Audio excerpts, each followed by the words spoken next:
You, okay. I do. Sure, it's, you can, I mean, I, yeah, you know, if they want. Thank you very much. Okay.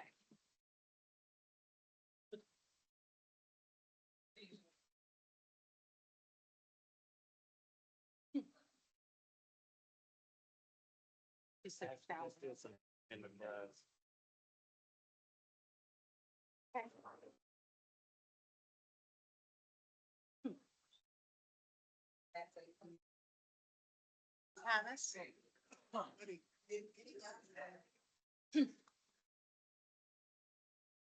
Ms. Thomas, are you ready? They don't have a bill. Ms. Thomas? Hey, girl, that's where it counts. Ms. Thomas. We can't rush greatness here. I know, I see. Ms. Thomas, please let me know when you're ready.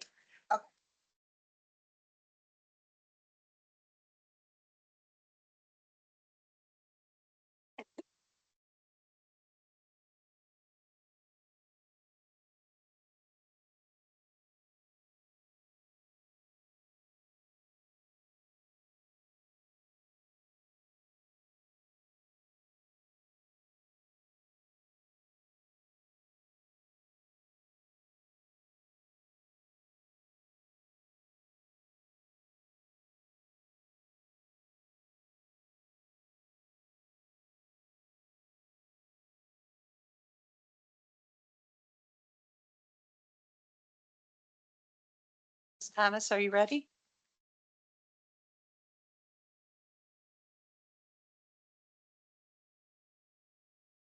My name is Sherry Sachs. I would like to call the meeting to order of the University Heights City Council and welcome everyone who's attending in person and virtually. Ms. Thomas, would you please call the roll? Ms. Weiser, Here. Mr. King, Here. Mrs. Sacks, Here. Ms. Rock, Ms. Marshall, Here. Mr. Wiseman, Here. Mr. Stokes. Present. Okay, the Vice Mayor John Rock cannot be here this evening, and so I'm asking for a motion to excuse him. Second. Okay, moved by Ms. Marshall and second by Mr. Stokes. Ms. Thomas, would you please call the roll? Ms. Weiser, Aye. Mr. King, Aye. Mrs. Sacks, Here. Aye. Ms. Marshall, Aye. Mr. Wiseman, Aye. Mr. Stokes. Aye. Thank you. Okay, I'd like to invite everyone to join together and say the Pledge of Allegiance.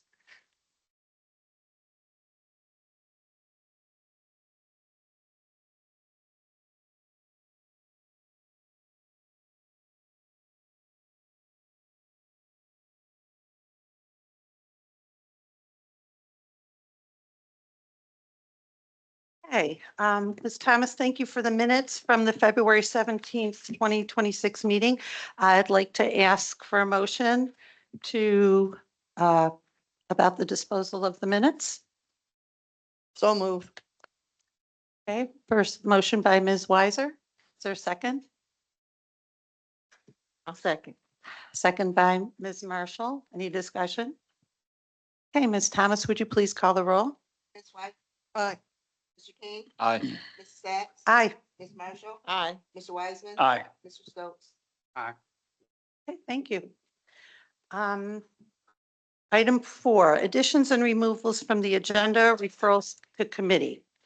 I would like to change agenda item A to have an executive session regarding legal matters.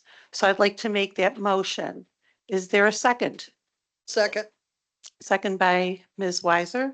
Ms. Thomas, would you please call the roll? Is there a discussion? Do we need to say? Legal just matters. Legal matters. Yes, Thank you. Yeah, we'll make the motion when we get to the. right. Okay, thank you. That point. Ms. Thomas.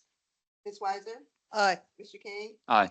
Mrs. Sacks, Aye. Ms. Marshall. Aye. Mr. Wiseman. Aye. Mr. Stokes. Aye. Okay. Okay.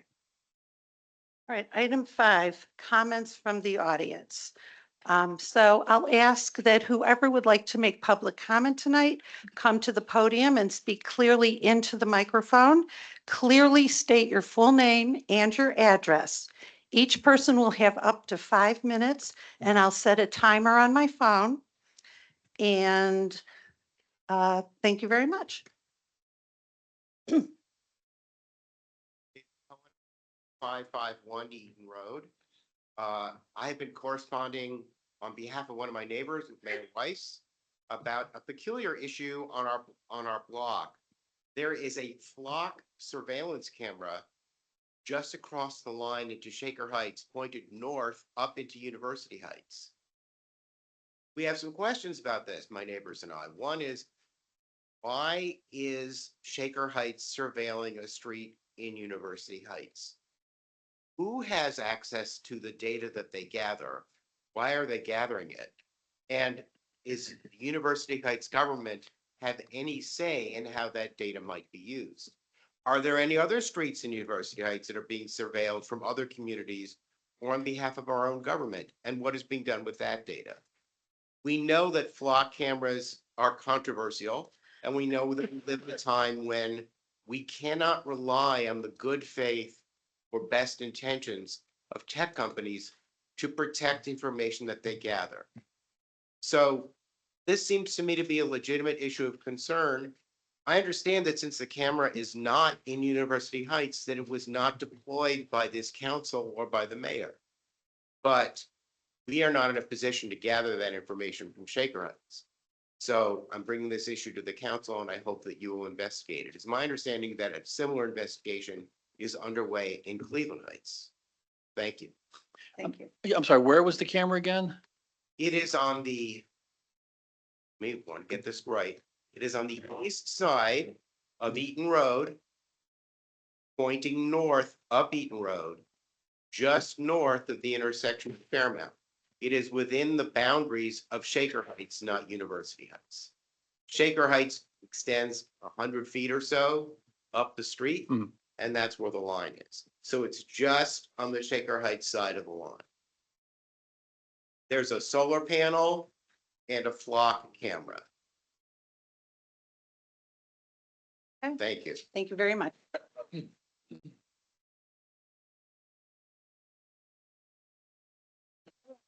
Hello, good evening. My name is Chris Canary. I live at 16702 Valley View Avenue in Cleveland, Ohio. I'm the Associate Director at the Fair Housing Center for Rights and Research, a nonprofit organization serving Cuyahoga and Lorraine counties. I'm here tonight because of the proposed amendment to the city's fair housing ordinance, which would make legal the act of discriminating against a current or prospective tenant renting with a housing choice voucher or other rental subsidy. Since the proposed amendment would keep source of income itself as a protected characteristic, but permit discrimination against folks renting with vouchers, I'm going to focus my remarks tonight on the specific issue of voucher discrimination. To address the needs of low-income households, the federal government issues housing choice vouchers, providing rental assistance to help those in need afford reasonably priced housing in the private rental market. Our national history and myriad social factors have shaped wealth disparity in our nation. In Cuyahoga County, the average annual household income of a voucher holder is $14,332. The average household has 2 or more people. The average household contribution, which HUD calculates as the maximum amount the family can safely afford to pay towards their rent and utilities, is $381 a month in Cuyahoga County. 44% of the households are single parent households with minor children. 39% of heads of households are people with disabilities, and 23% of heads of households are age 62 and over. Lastly, 89% of participants are Black and 6% are Hispanic. What this means is that allowing voucher discrimination will allow discrimination that harms and excludes families with children, older adults, people with disabilities, and people of color from this community. At the Fair Housing Center, among other things, we provide assistance to people experiencing housing discrimination and services to families with housing choice vouchers and HUD's local voucher mobility program. We see firsthand the discrimination faced by voucher holders as we work to recruit area housing providers to participate in the program. And we hear from the families that we're assisting about the challenges that they face due to high rates of voucher discrimination. In 2024, voucher discrimination was the third leading basis of discrimination reported to our client advocacy team. It accounted for 18.8% of all complaints received, and voucher discrimination is on the rise. Complaints increased nearly tenfold from 9 complaints we got in 2020 to 88 in 2024. 10 of those complaints that year alleged discrimination in the city of University Heights, and 9 of those were about voucher discrimination. So it is a real and present issue here in your city. Most people in our county who get a voucher issued to them never get to use it because they can't lease up. They can't secure housing in the time frame that they are given to do so. There's such high rates of discrimination, and rising housing costs are creating more competition within the market, making it even harder for folks. This is a moment in which voucher holders need more protection, not less. And we need communities like yours to commit to robust enforcement when unlawful discrimination occurs. In 2020, this city was the first in Cuyahoga County and the third in the state of Ohio to enact source of income protections. 22 cities now in Ohio provide this protection: Akron, Lorain, Toledo, Dayton, Columbus, Cincinnati. Locally, Cleveland Heights, South Euclid, Warrensville Heights also have the protection. 16 states across the country have outlawed voucher discrimination. 152 cities and counties throughout our country. This is not a local issue only, right? It is a real need across our country. When the city here enacted this protection in 2012 and enhanced it in 2019, both times, with everybody present at the meeting, they voted aye, in support of passing the ordinance, right? Including now 2019 Mayor Weiss and Vice Mayor Rock and Councilman Wiseman. And so, on each occasion, the city proudly and boldly affirmed its commitment to being welcoming and inclusive community for all. And we recognize the city at the Fair Housing Center for its leadership and its example on each occasion. We continue to this day to hold University Heights out as an example of what it means to affirmatively further fair housing and to take local action to address community need. When Cleveland Heights received challenges from housing providers objecting to their fair housing protections for voucher holders, they chose to uphold their commitment to fair housing and vigorously enforce their ordinance. And we hope the city of University Heights holds true to its prior commitments and does the same. Thank you. Thank you. There you go. Good evening. I'm Diane Citrino, 5852 Briar Hill Drive, Solon, Ohio. I'm a retired attorney who spent the 40 years of my practice primarily fighting housing discrimination. I'm a former regional director of the Ohio Civil Rights Commission, the immediate past chair of the Ohio Advisory Committee to the U.S. Civil Rights Commission, and I am also on the board of the Fair Housing Center for Rights and Research. I'm speaking to you tonight just in my individual capacity only to urge you not to take the harmful backward step of repealing the source of income protection for voucher holders in University Heights. The proposed amendment would make housing discrimination against voucher holders an acceptable option in University Heights. It is wrong. Source of income protection, as you know, is the practice of denying tenant applications based on a prospective tenant's lawful source of income. It's not about how much about a person's ability to pay for housing, but on how that person is going to pay, what they're going to use. And as you heard from Chris, who spoke just before me, 16 states, the District of Columbia, cities and counties across this country also have source of income protection on the books.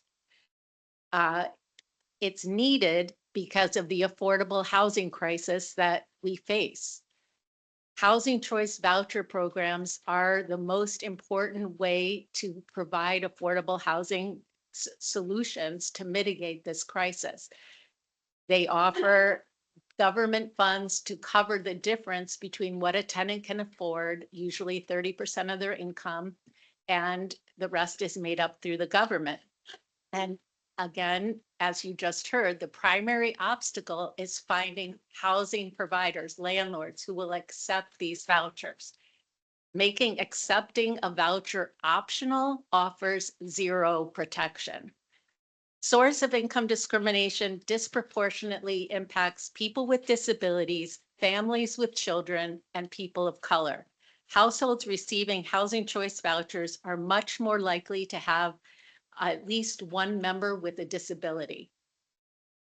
Families with children are most voucher holders. Nationwide, over 40% of the more than 5 million people who reside in voucher assisted housing are children, and roughly 1/4 are people with disabilities. Source of income discrimination impedes integration, preserves segregated neighborhood patterns, and confines voucher holders to high poverty neighborhoods with the highest rates of crime, greatest exposure to environmental health hazards, and the lowest educational outcomes. Dr. Andre Brown of the Cuyahoga County Board of Health testified in a 2023 hearing about a study that found a 23-year life expectancy gap between two communities near Cleveland, even though these communities were only 2 miles apart. Dr. Brown emphasized that housing choice vouchers paired with source of income protections move people to areas of opportunity, giving them access to better resources and better life outcomes as a result.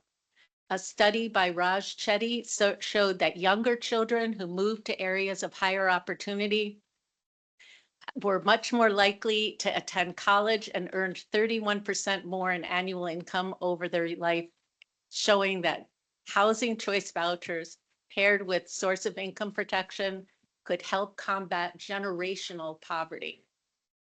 Housing providers can provide significant benefits from their participation in this housing choice voucher program, such as easier lease enforcement, support from housing authorities, rent stability in times of economic distress, such as during COVID, and reduction in tenant turnover.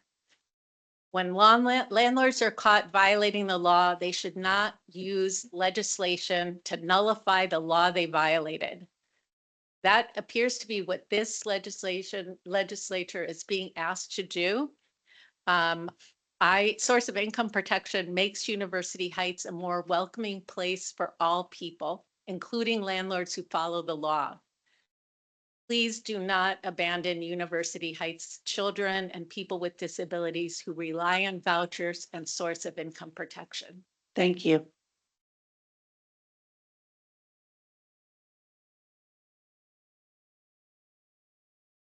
Good evening. My name is Matt Besser. I live at 32725 Aspen Glen Drive in Solon. With me is Kelly Rochat. We are civil rights attorneys. I'm the managing partner of Bolick Besser Iglesias, a civil rights firm here in Cleveland. I'm also the immediate past president of the Cleveland Metropolitan Bar Association and the general counsel of the Ohio ACLU. Kelly and I represent the Fair Housing Center of Cleveland and several low-income residents of Cuyahoga County in a pending housing discrimination case against Huntington Green, pending in the Cuyahoga County Court of Common Pleas, based on the apartment's pattern practice of discrimination against low-income individuals by refusing to rent to people based on their source of income, specifically housing choice vouchers. I'm here tonight to address the so-called recent persuasive case law reflected on the agenda impacting the constitutionality of this law, because there is no such recent persuasive case law. This law is constitutional. It is enforceable. The case that is presumably being relied upon is one New York State trial court case that obviously applies a different state's law. That is not even the law in New York. That case is on appeal. It is certain to be reversed. I'd like to tell you what the Fourth Amendment actually says. The Fourth Amendment creates an exception to the warrant requirement for, quote, administrative searches designed to assure compliance with building codes, exactly like what we're talking about here. The only requirement is that there be some advance notice so that a landlord has the right to go to court and say, no, we object to this search. The ordinance is fully compliant with that requirement. There's another exception under the Fourth Amendment that applies here too. It's the consent exception, recognized by the United States Supreme Court in Wyman versus James. It permits requiring consent to a search as a condition of receiving a government benefit. For instance, payment on a housing choice voucher. This law is constitutional under the Fourth Amendment. Do not let anyone tell you otherwise. There's been one other challenge to the law that I've seen based on preemption under federal law. Nonsense. I'm going to read to you from the federal court opinion in Austin Apartment Association versus City of Austin from the Western District of Texas. The preemption argument made in the pending federal case here has, quote, been rejected by every court which has confronted it. So too here. These issues are currently pending in the Court of Common Pleas in the case Kelly and I are working on. There is no reason why this council should not at least wait to see how the court rules. The only reason to push for repeal now would be if someone realized that the court is going to uphold the law, which is exactly what's going to happen. If this council chooses not to protect low-income folks, that's its choice. If it chooses to protect landlords instead, that's its choice. But let's be forthright. Let's not hide behind uninformed and untrue statements about what the law is. And if this council decides that it does not want to enforce the law it passed, Kelly and I will enforce it for you. We will volunteer our services to defend this law if you will not. Thank you very much. Thank you. Is there anyone else who would like to address the council?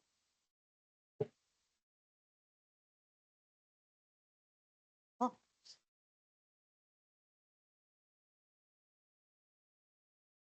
Good evening, council members. Can you hear me? yes. Okay. My name is Chantel Burse, and I'm here to speak about what amending this Would you ordinance. please state your address? Sure, it's I just moved there, 3880 Mayfield Road, Cleveland Heights, Ohio. Thank you. Sure. My name is Chantel Burse, and I'm here to speak about what amending this ordinance would mean to me. When I was issued a voucher through the Housing Choice Program, that voucher was supposed to help me secure stable housing. For many low-income residents, vouchers are supposed to be a great resource and often the only resource we have at our disposal to avoid homelessness. During my search to secure housing, I thought I followed the correct steps. I searched within city limits, contacted many landlords, and applied to units that were within the approved voucher amounts. However, what I kept being told is that I had to make 3 times the full rent to qualify. The problem with that requirement is that it ignores how vouchers work. The majority of rent would have been paid directly and reliably through the program. My portion would have been based on my income as designed. The landlord would have received guaranteed payment for most of the rent. At the time, I also was receiving payment through workers' compensation due to a workplace injury, obviously. That is documented lawful income replacement. I was not without income. I had structured, verifiable payments along with backed housing subsidy. Yet 3 times the full requirement effectively disqualified me anyway. I also live with disabilities. Stable housing is not optional for someone in my position because it directly affects my health, safety, and independence. When you combine disability, injury recovery, and limited income, barriers like this become impossible to overcome. Because I could not find a landlord willing to work within the voucher structure, and because of the deadline, I lost the voucher and have been struggling since. I lost the very assistance that was meant to keep me stable. This is what happens when the protections are weak. If this ordinance passes and landlords are explicitly allowed to refuse vouchers, what happens to me will not decrease, it will increase. People will be issued vouchers that they cannot realistically use. Assistance will exist on paper, but not in practice. Vouchers only work if there are protections in place to ensure that they can actually be used. Removing those protections does not create fairness, it creates exclusion. This is not about forcing landlords into financial risk.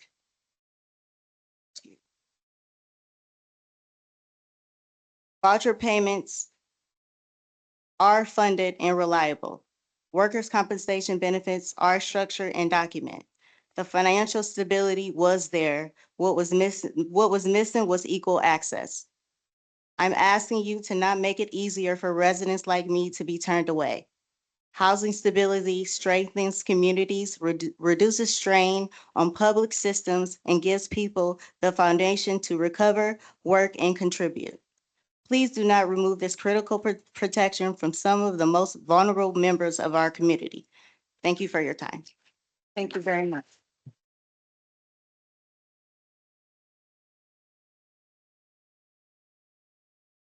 Scott Walker, 2224 Edgerton Road. I'm asking that the city continue its contract with Rust Belt Riders. Composting is simply a good thing, not only at the individual level, but for the entire region. Having this as a free service would only encourage the residents to contribute to the composting and be a benefit to everybody. With our current federal government, with the current federal government lifting regulations on the environment, it's really imperative that we at the local level do all that we can to protect our environment. So I hope the city continues its Rust Belt Rider contract. Thank you. Thank you.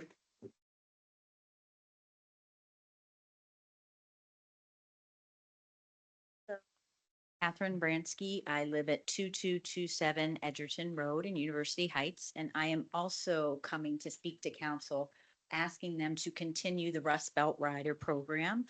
I live on a street that has a lot of things that do not allow me to compost in my backyard, such as skunks and other things. So, and I'm also, I'll say it, lazy. I would not go out and do the work to compost. So when this program came about, I was like, this is great. I'm able to reduce my waste by having this program. And I have used it. I have walked up to the Walt with my little compost bin, even in the cold, and dumped it in there. And it's great. You can dump a lot more stuff than you can in backyard composting. And what I also ask is we could expand it, maybe not just have the bins in the center, but also maybe at Garrity, also giving more options. But I really would love for the city to continue this program through a grant or offer it to the citizens. If not, I will continue doing it because I feel it's such a great program. Thank you for listening. Thank you.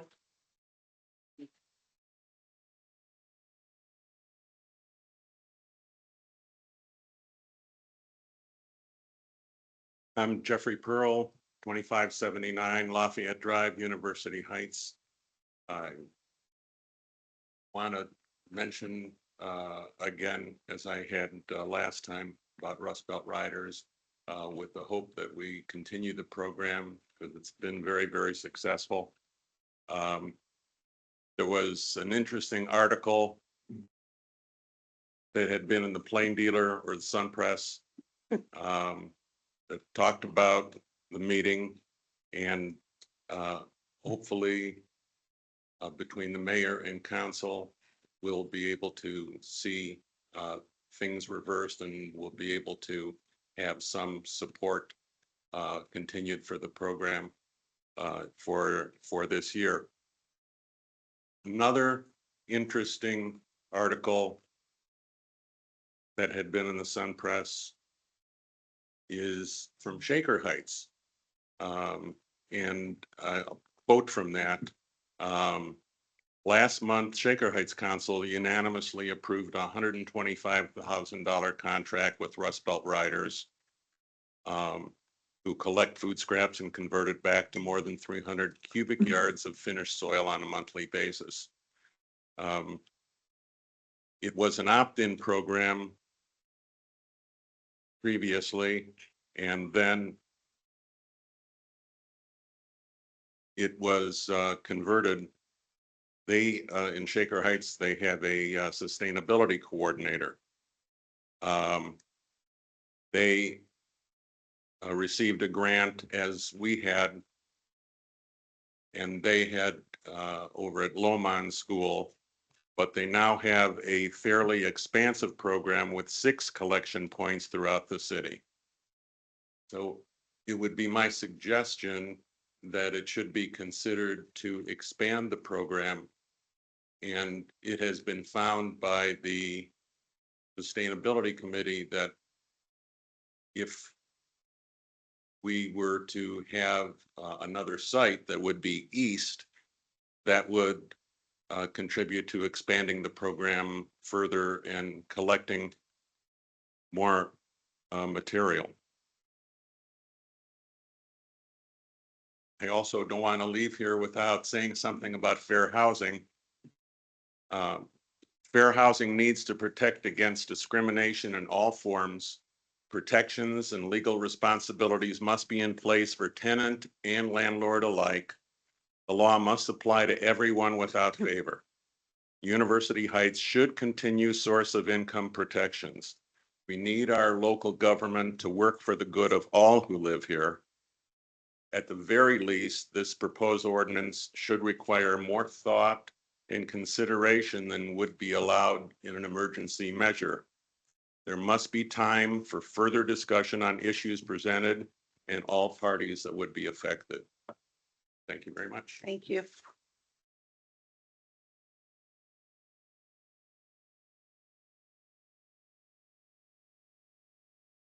So, Council and Mayor, my name is Josiah Quarles. I live at 17611 Winslow in Shaker Heights. But my wife is actually the poet laureate of Cleveland Heights and University Heights. So this is my second time in this room. I'm here to speak about source of income protections. My day job, I'm the Director of Organizing and Advocacy at the Northeast Ohio Coalition for the Homeless. And recognize the impact of various different types of vouchers being able to be utilized by folks to stabilize them and protect them from falling into homelessness. The reality is that the public housing sector, like federally funded housing, since Ronald Reagan has fallen by 90%. 90%. The only increase, the only added federal dollars are in these voucher programs. So as we cut away our public investment in housing, we turn to these vouchers as a solution, as the only solution. To have those vouchers in circulation without the protection for their usage makes them not useless, but close to it. Less than 46% of vouchers that are issued in Cuyahoga County are able to find placement. That is a huge waste of money. And in this moment, with the current administration we have, there is not a likelihood that that funding is going to be increased further. So we need to maximize the funding that we have and the utility of it for our citizens. Because every voucher that does not find placement is most likely, at least for the current time, not going to be reissued. So that is federal money that is leaving our county because of our own prejudices. Source of income discrimination is something that we should think holistically about. No one has any concerns about someone getting their income from Social Security or student grants and loans or their parents' trust fund. But if you are considered poor then all of a sudden it's a problem. And everyone wants to self-select out of that category, but the reality is that even though I have a full-time job and my wife has a full-time job, if either of us miss a month's worth of pay, we very well may not be able to make rent. So we need to understand that we're in this together, and no community is in isolation. So the things that you do here have ripple effects across the county.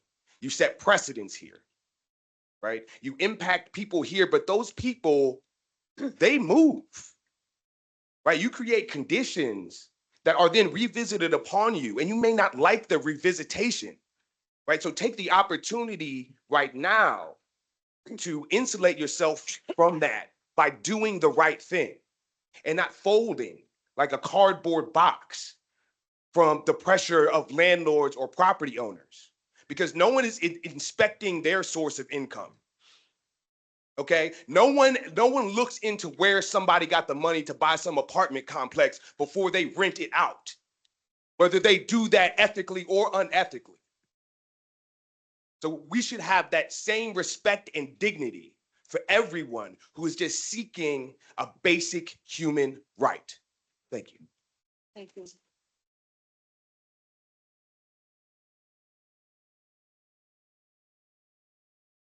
Hello, members of council, mayor. Frank Ford. I work at the Fair Housing Center as senior policy advisor. My home address is 9910 West Alpine Drive in Kirtland. And I'm here to speak also about the source of income ordinance. You've been sued by someone named Jeff Zuckerman. He owns ZG Properties, and he's suing you, saying that your ordinance is unconstitutional. You have to respond to that. Can't do nothing. When I looked at the ordinance in the whereas clause, and the whereas clause usually says why you're doing something. You didn't say, whereas we agree with Jeff Zuckerman.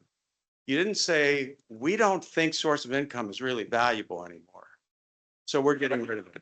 You said, as the other gentleman said, there is recent persuasive case law that suggests our ordinance is going to be overturned. The recent persuasive case law, as this gentleman said, is a case in a rural county in New York State at a trial level. It's not binding on any other county in New York. It's not binding on any county in Ohio. It's not binding on any county anywhere. The New York Attorney General, as the gentleman said, is appealing that. I'll also add in the materials, I did submit written materials. There are 3 really well-written amicus briefs that you might want to study and take a look at. At council, this council's February 2nd meeting, only about a month ago, you passed a resolution 2026-19 honoring Black History Month. In that resolution, you said, we will be dedicated to dismantling racial inequality. If you enact this ordinance and repeal the source of income, you are basically taking a step backward from what you just did a month ago. Now, it's pretty intimidating to be sued in federal court by somebody who may have resources. I don't know what resources you have, but I was going to say, I didn't know the gentleman was going to say, I'm willing to help you. I was surprised. I was going to say, you could contact legal aid, you could contact the ACLU, and I'm quite confident that there are housing advocates who would come to your aid and help you. Amazingly, somebody with a lot of experience just told you he's willing to help you. I see there's no reason for you to just say, you know what, let's just get rid of this ordinance. Take a stand. Thank you very much. Thank you.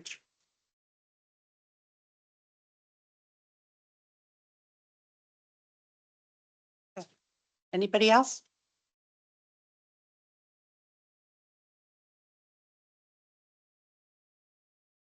Good evening. Good evening. My name's Shawnee Meeks. My address is 13450 Cedar Road, apartment 26, Cleveland Heights, 44118.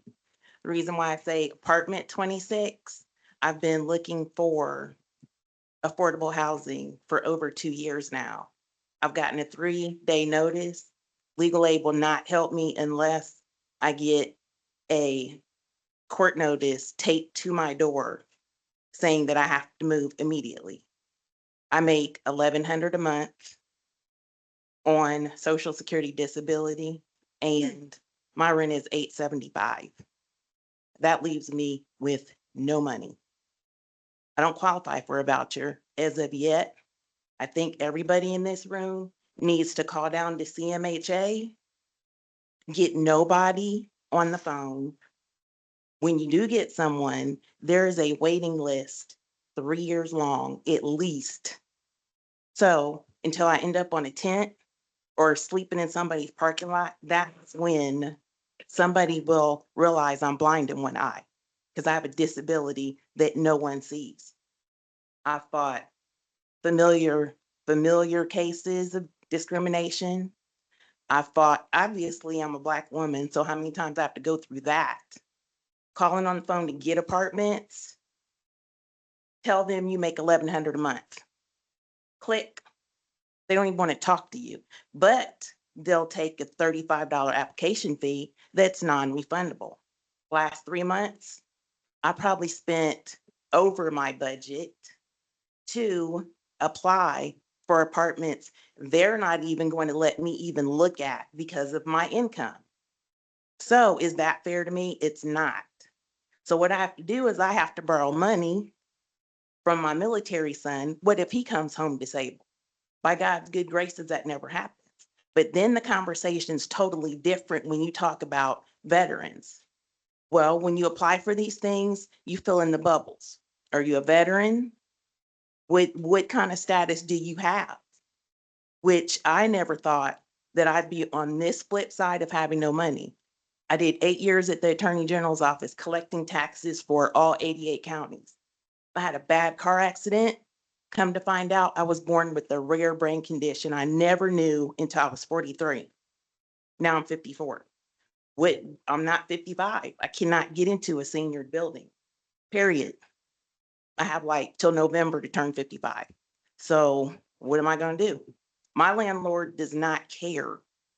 They're out of New York, LLC. I've done research on who to contact. I've been to legal aid. Legal aid was like, good luck with that. So in my circumstance and situation, in my story, that's all I have to tell. But I qualified for a voucher in Sandusky County like that. I went January of last year. This time last year, I went all the way to Sandusky with a friend of mine that took me. And by God's good graces, they were able to take me there. I went to a 2-hour meeting. There were only 8 people in the Section 8 meeting there. I've never applied for Section 8 ever in my life. There were 8 people in there. We all got passed vouchers after watching a 45-minute movie. Sandusky County covers Fort Clinton, Oak Harbor, Catawba, Put-in-Bay, Genoa, Clay Center, Rocky Ridge, Williston. That's just in Ottawa County that's combined with Sandusky County. Sandusky does Fremont, Clyde, Woodville, Gibsonburg, Lindsay, Helena, Ballville, Vickery, and the list goes on and on. But I've never been on Section 8 before. How do I know what the rules are? Transport the voucher here. You can't get someone on the phone. So I'm learning the rules in real time on fact of trying not to lose where I live at because I cannot afford it. So this is just a part of what is happening with the process. Myself personally, it's not fair. I've won discrimination cases before. I'm going to continue to fight for myself and anyone else that looks like me, not on the outside, but on an injury that you cannot see. It's just not fair. So that's what I have to say about my personal story. And then with my kids, I have to raise with them. They have to know the same thing. So thank you so much for your time. Thank you very much. Is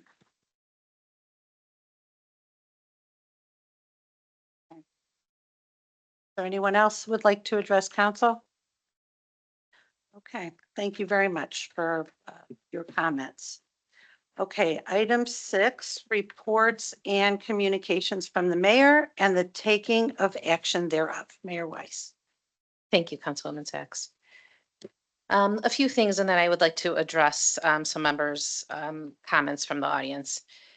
So we are continuing to partner with the Cleveland Heights University Heights School District and John Carroll University. The state of the schools was this past week at the Cleveland Heights Community Center. I also met with John Carroll University leaders to see how we can partner with the community at large, whether it's internships, community events. We are committed partner with both organizations. Our communications coordinator and I went to the Rotary Club, which honored David Gilbert. We were invited by Kindland. The Rotary Club at heart is to spread kindness throughout the world, and this aligns with Kindland cities, which we are a part of. The next issue of the Mosaic will be hitting mailboxes within the next 2 weeks. Look for our summer calendar and swim and tennis registration. We'd like to welcome Danielle Rashid, who is our new housing coordinator. She has years of experience with the City of Cleveland's housing department, and we are so glad she is here to join the team. One comment that I do want to make is that all committee meetings, unless specified within the agenda, will be now held at City Hall in the conference room on the main floor. There is a chairlift if needed. It only has to go up 1 flight instead of 3, as we have heard in the past, and sometimes that did not work. Please read the notices before coming. Sometimes Wiley will still be used if the meetings are expected to have larger crowds or we have a presentation. Just a reminder also that residents are now able to purchase a second 95-gallon recycling can through the website. We've already had quite a few residents do this. I just wanted to address some of the comments about the fair housing ordinance that is being proposed on first reading. It is not on emergency, it's on first reading tonight. This ordinance is about clarity, legality, and good governance. First, it's important to be clear about what this ordinance does and does not do. It does not weaken fair housing protections, and it does not roll back the city's commitment to equal opportunity in housing. Those protections remain firmly in place. What this ordinance does is clarify our code so that it says exactly what the city has always intended and nothing more. No landlord can discriminate based upon a proposed tenant's source of income. As the plain language of Chapter 820 provides, the city's fair housing chapter must operate within constitutional limitations. Participation in housing assistance programs, including voucher programs, has always been voluntary and not mandatory. The ordinance makes that explicit so there is no confusion for residents, property owners, or staff. This clarification matters. Ambiguous language benefits no one. There has been recent litigation in another state in which a court ruled against a city's fair housing ordinance. We do not want that to occur. Ambiguity creates uncertainty for enforcement, invites litigation, and ultimately costs taxpayers time and money. By adopting this ordinance, the city is acting responsibly to ensure our laws are clear, enforceable, and legally sound. In short, this ordinance strikes the appropriate balance. It preserves strong, fair housing protections, respects constitutional boundaries, reduces future legal risk, and provides clear guidance going forward.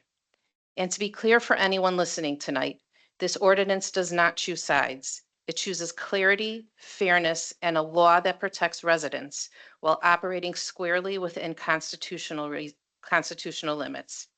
For those reasons, passage of this ordinance is prudent, necessary, and in the best interests of the city. Thank you. Thank you, Mayor Weiss.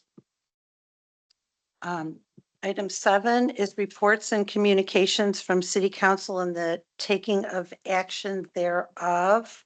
At this point, I had asked Vice Mayor Rock if he had any communications, and he does not have a report. Is there anyone else on council? Okay, thank you. Now we're at item 8. Reports and communications from the directors of the Department of Finance, the Department of Law, the Department of Public Safety, the Department of Public Service, and other department heads as applicable, and the taking of action thereof. I'd like to ask the Director of Finance, Ms. Copford, if you have a report. Yes, thank you. Thank you. I want to thank council and the mayor for finalizing the permanent appropriations for 2026. I know there will be amendments throughout the year, as I believe a budget is a living, breathing document that isn't perfect. While the overall plan is set for the year, unforeseen emergencies as well as unforeseen opportunities present themselves where we will need to act. And I thank you all for working together and collaboratively to get this accomplished. This week, we have begun the gap conversion for our 2025 fiscal year, which takes our cash basis financials information and converts it to an accrual-based financial system and provides, which is required by the generally accepted accounting principles, which is GAAP, and also by our state. And that concludes my report. Thank you very much, Ms. Copford. Mr. Bryan, Law Director. I have no report this evening. Ms. Thank you, Mr. Bryan. Public Safety, is Chief Rogers here? No report. Thank you, Chief Rogers. And Chief Perko, Fire Chief.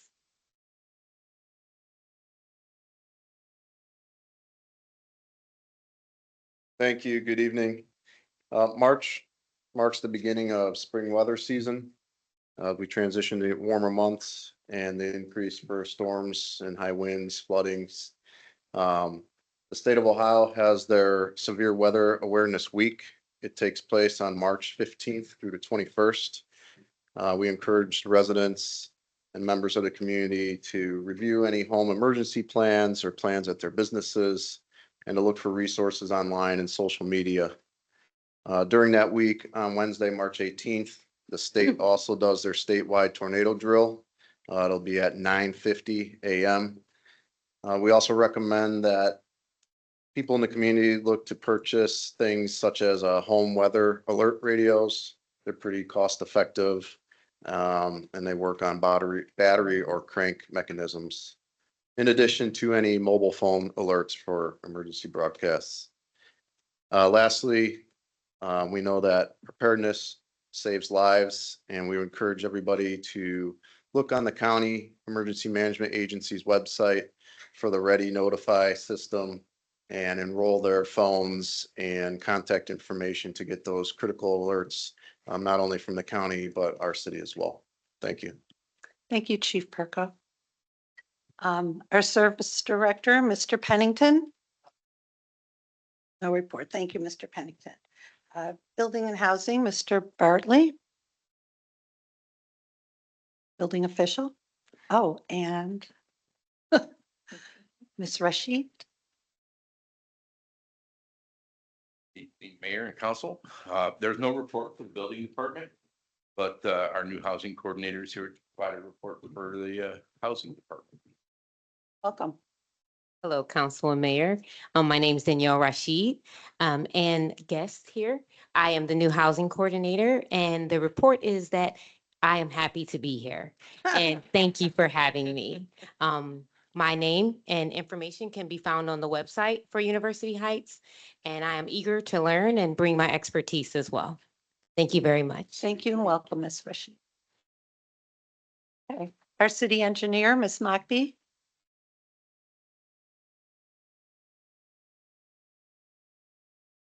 Good evening. I just wanted to let you know that there's some construction projects that have started in the city.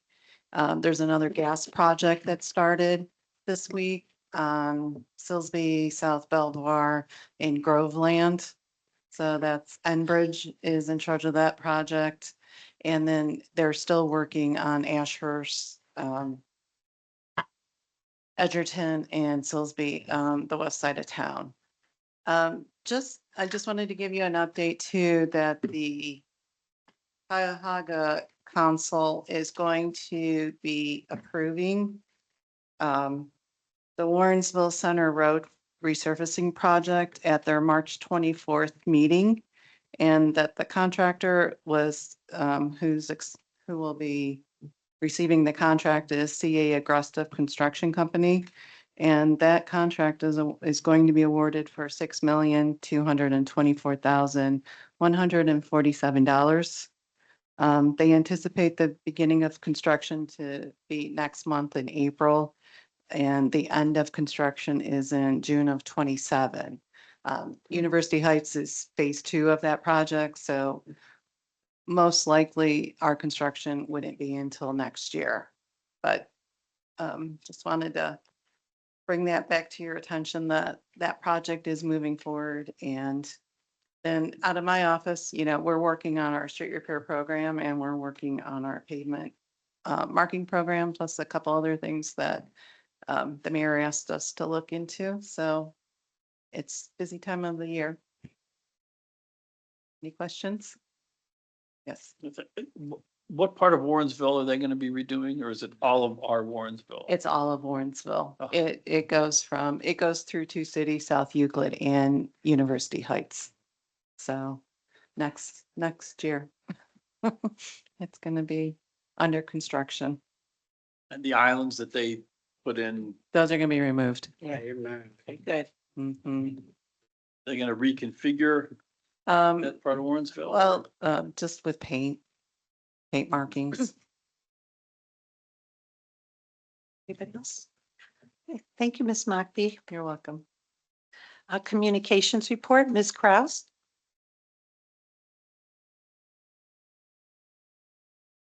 Good evening, everyone. As the mayor said, the mosaic is being printed at this time. Should be in all of our residents' mailboxes the week of March 23rd.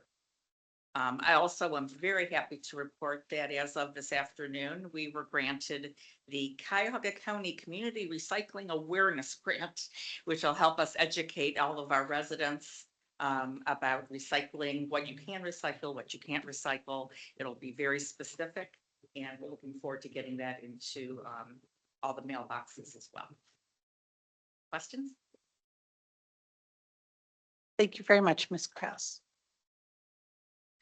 Okay, item 9, reading a disposition of ordinances, resolutions, motions, and consideration of agenda items. And I would like to, as I had stated before, make a motion to enter executive session to discover legal proceedings.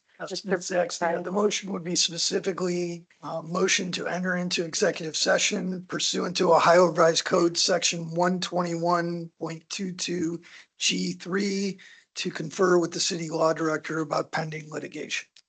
Thank you. Is there a second? Second. Okay, Ms. Thomas, would you call the roll, please? Ms. Weiser? Aye. Mr. King?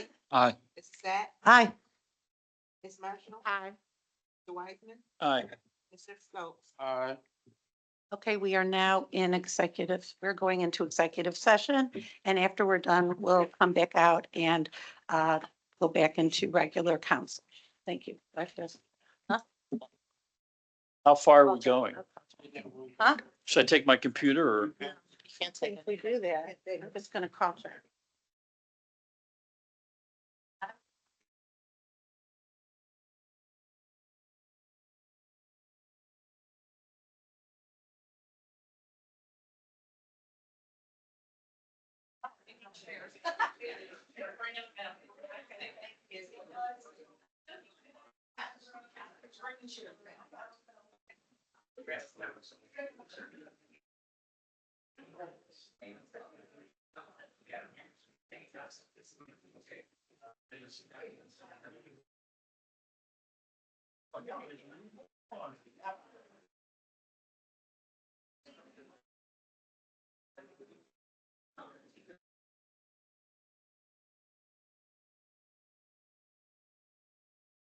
Yeah, no.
Nice.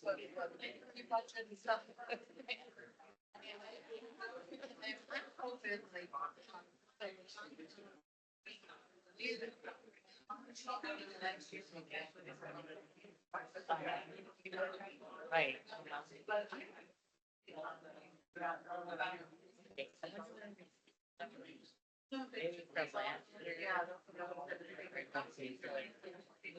Yeah.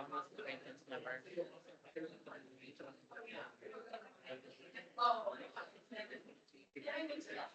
So, I mean, you had this, would it just be 20,000?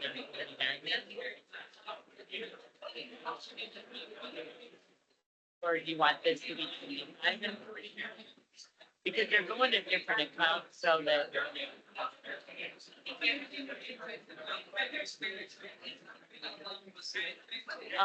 I don't care if it's like, if it's, I mean, these are blanket ones, so it's fine, like, we can, pay this out monthly and pay this as we go.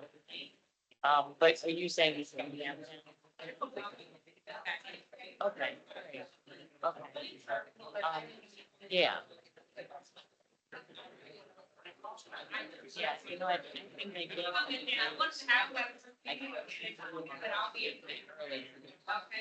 But choose like, acting like.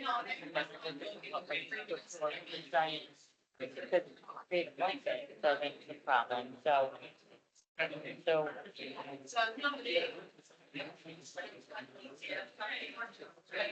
Yeah. You're gonna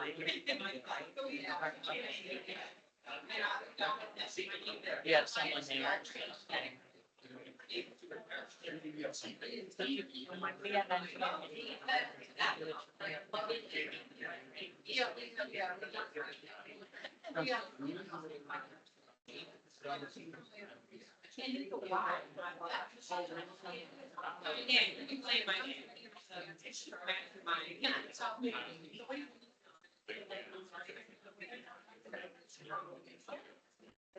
Oh, okay. All right.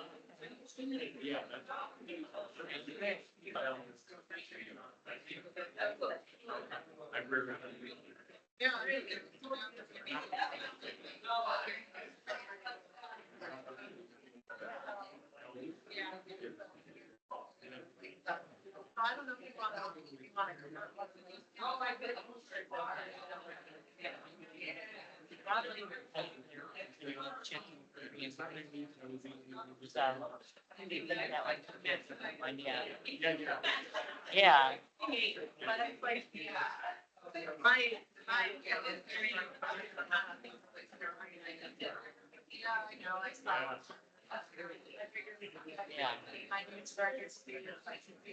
Yeah.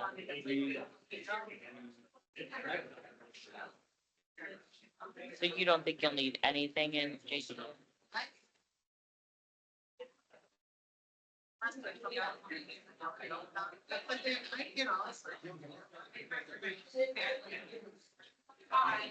Right, if it's something.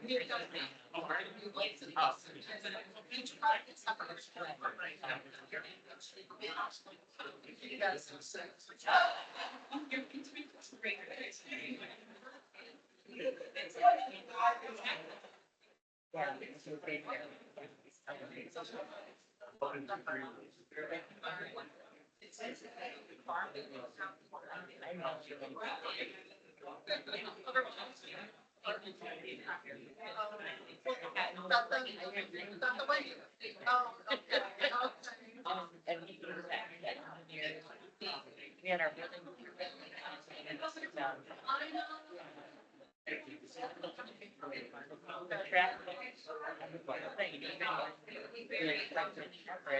Do that and then build it. That's what they use.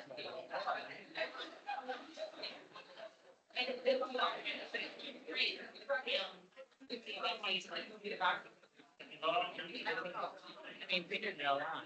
Yeah, I mean, we did it for people. Like when they dug new AT&T, yeah, fiber and stuff, yeah, so. Yeah.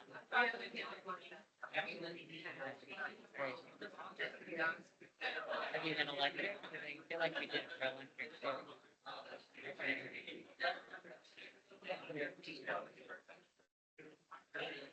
Boy.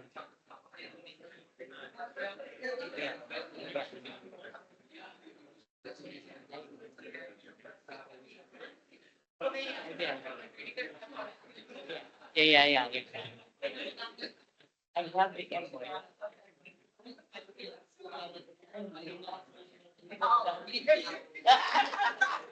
I'm like, it's not something.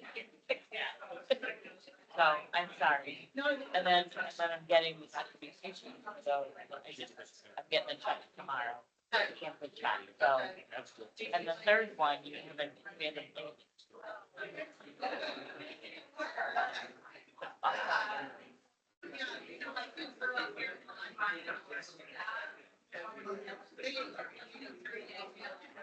No, but that's what I'm saying, a lot.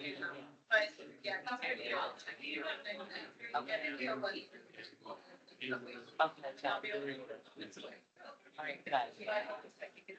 And you have our email? Oh, no, send me that.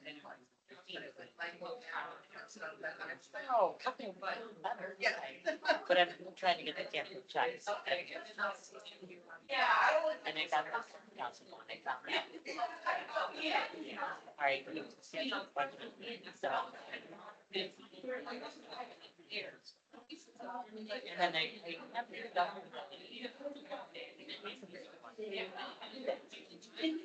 Okay. Like, I'm down. But I my dad. Oh, no, back and forth. And that was the sewer district.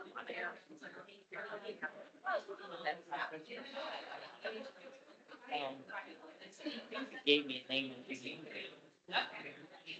But I have all that. I think that might be a name, something like that. But I have all that too. Yeah. Right? Yeah, exactly. And maybe like some mechanism. Yeah, let me know.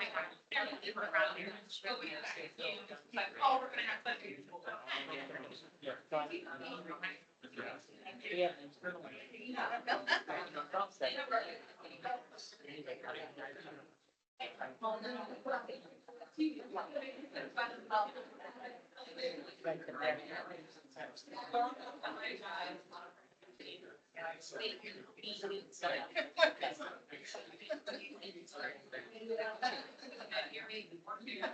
I will definitely.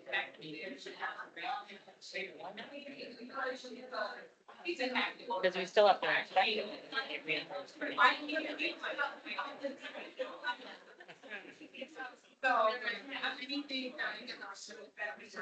Thank you. No, information. Thank you. Yeah.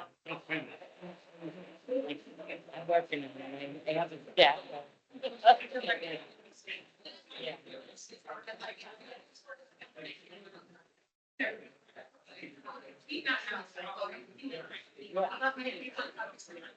I know. So I do have that, so I'll send it. I was thinking I had to send it directly to Chris. Good, all right, good. Because you have to send it back. Okay, good, all right. Okay, great. Yeah, yippee, yippee.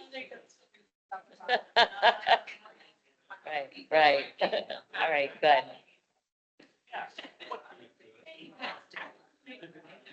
Is there anything? Yeah, I would.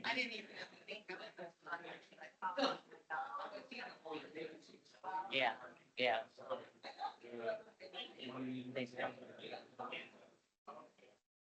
Especially about spending money.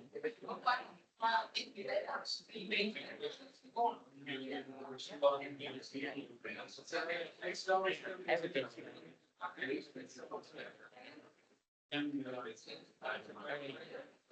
Okay, all right. All right, all right, and I'll email you and let you know what's going on. Yeah, whatever we decide, I'll just make sure you know. We can fix it, yeah.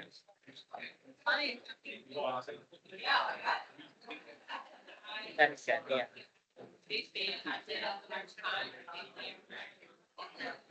You keep track of the retained contract? Like with Cat's construction, you do all that? Yeah.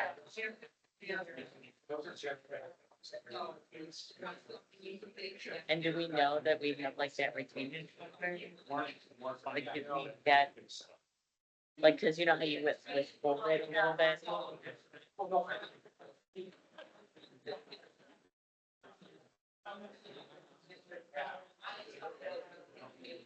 You have like an Excel spreadsheet. With our, okay.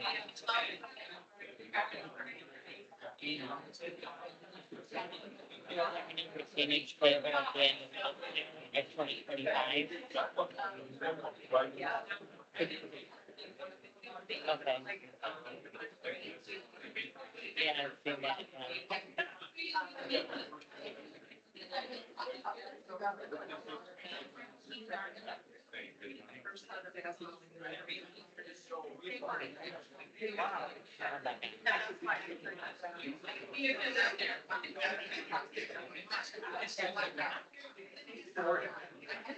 Right.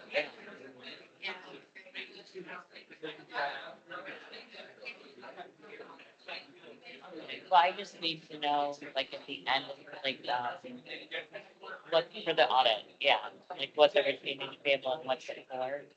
So if you have and if you have one that says from 12/31/24 to 12/31/25, if even been showing the inputs and showing the inputs. Okay.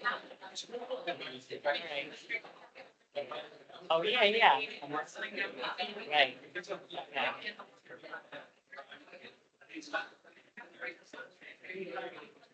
Which one? Okay. All right.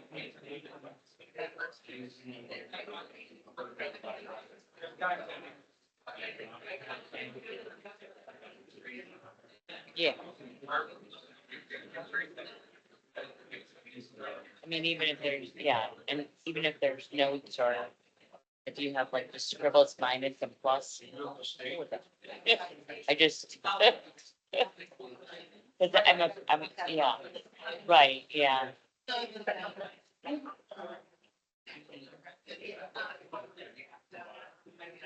And it's okay, I mean, you wouldn't have retained cable if it wasn't like that. Right? Because we. Yes. Right, which is what you're supposed to do, so. Right, Okay. All right.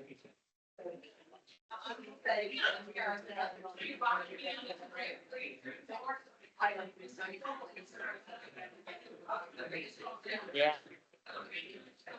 Yeah, so this Salisbury, that was employment. It's a lot of reason, and it looks like we spent money this year on it. 2025, yeah, and the plans were never approved. So at the end of the project, I'm offering assistance.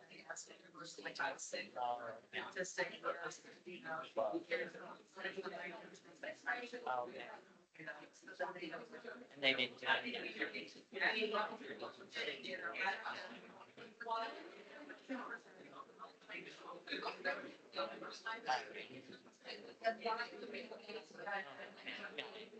So they do it at the end, okay. Yeah, so that when you go to fix it the next time in 20 years, you have accurate documents. Right. Yeah. All right.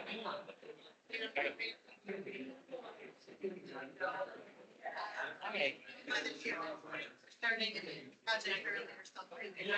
Yeah, there you go. All right, thank you. Yeah. All right, have a safe drive home. Uh-huh.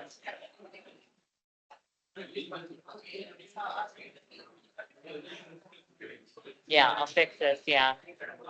Okay, yeah, thank you, retainage payable. Not shy. That's right. All right, you too.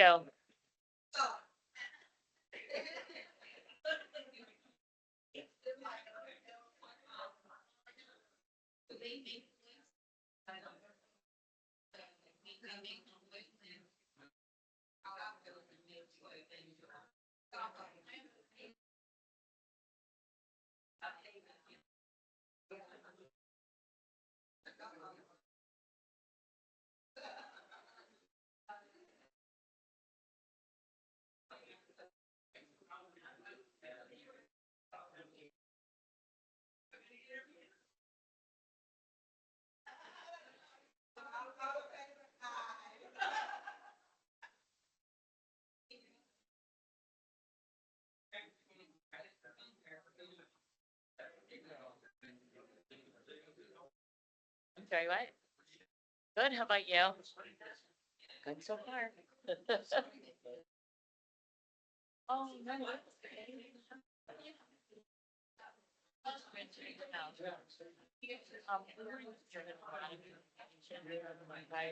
And, it's been a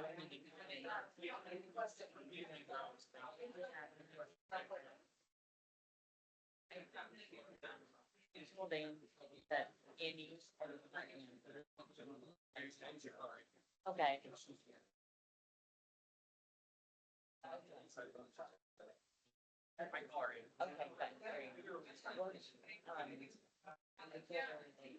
really wanted. I'm looking to get that online signature. It's not fair. Slow and like.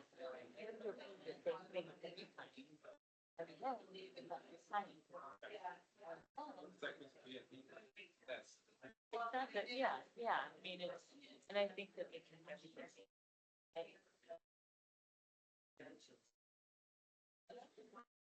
Yeah, and so, I mean, that's my.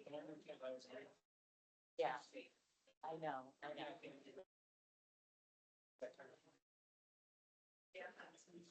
Access.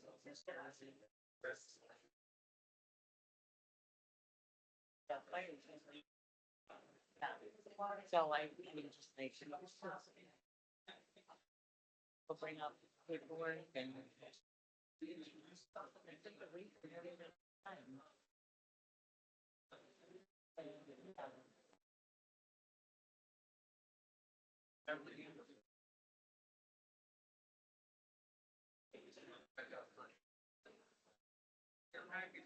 So then you're getting it like 10 times, yeah.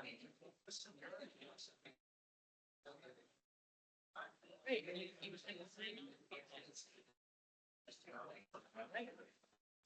All right, take care. Good night. Don't worry. Yeah, they must- I know. Good. Oh, yeah. No. No.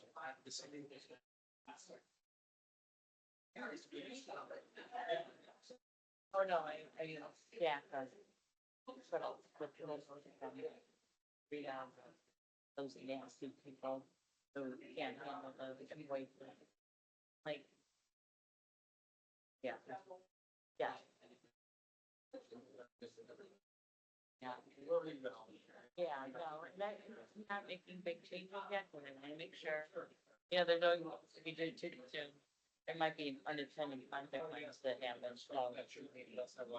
Yeah, so, I mean, my biggest concern is I see a lot of, 25 expenses that make those purchases. So I mean, it's gonna below our budget this year.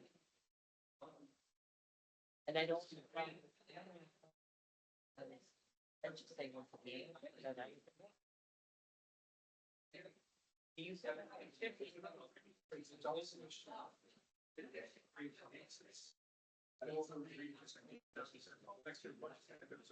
Even though we submitted that time, like at the end of the year. Well, it's. Yeah. Yeah, so like, just looking at our. They find the census.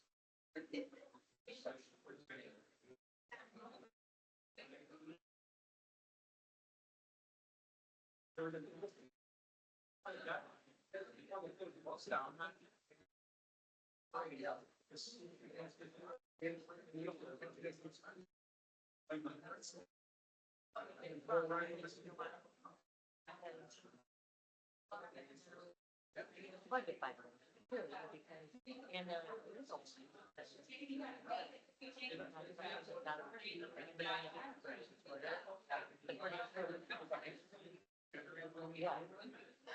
I have no idea. Right. I have no idea. I don't know what a free encumbrance means. Oh. Oh, a pre-encumbrance, yeah, I'm sorry, yeah. A pre-encumbrance to me is before it's fully approved.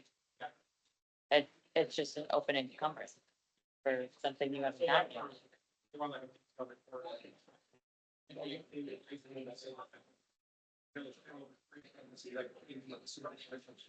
Yeah, right, yeah. Yeah, they roll, right. Yeah. Right, right, yeah, yeah, yeah.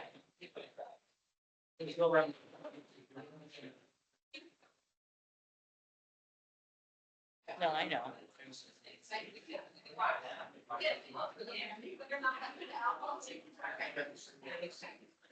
Yeah, so it made me it makes me a little nervous, so, yeah. Yeah, right, yeah, that's why I made sure, there will be. Yeah.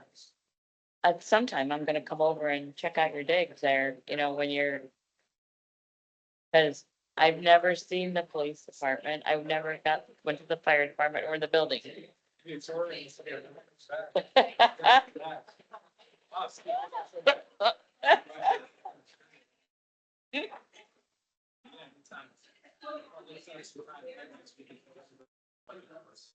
Yeah.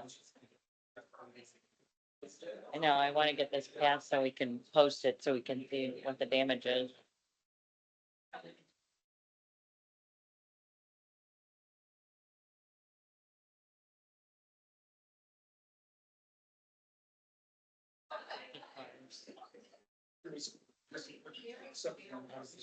But it was for the cars or different?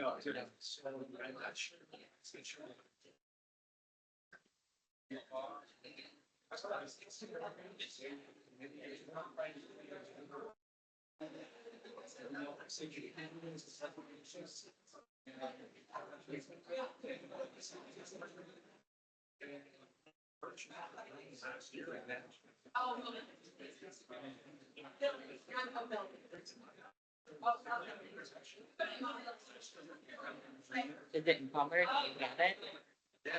You paid for it? But you haven't paid for it yet though, right? You encumbered it? Well, if it's an expenditure, it's when you pay for it.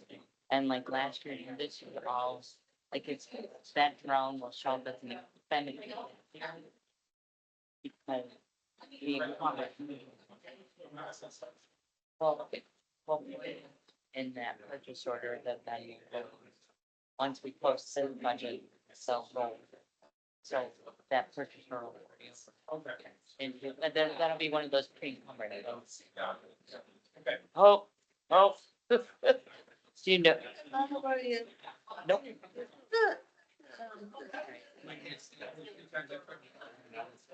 Oh, that's one. It really is. Yeah, trying to, trying to There's everybody. too many. Like, I just like to see the activity in the accounts. That's what I want to look at. Yeah. So you do have view access? You can look at it? Yes. Oh.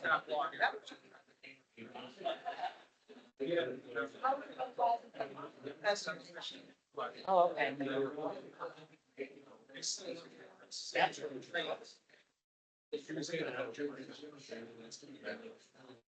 Yeah. Right. Like, yeah.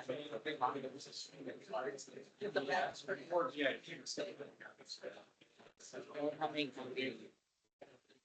They will look.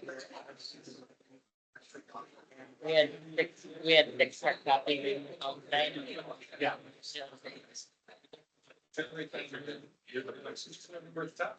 the key, get the presentation, can't really plug in. Because that makes total sense. Well, in that old system, if you sign on time that you received the goods and services on the purchase order. Somebody got that here. Like, yeah, but we don't know to close the purchase order. That's the other thing. I'm just, thinking like, we're missing a couple things here that would help. Yeah. It's gonna be after they audit, so I know that. I have to focus on it. But yeah, definitely. No, I'm very much looking forward to it. Yeah. Yeah, no, Lindsay's really catching on very quickly. She's doing a great job. Yeah, good, yeah. Yeah. I gotta find some money. And we'll make it happen.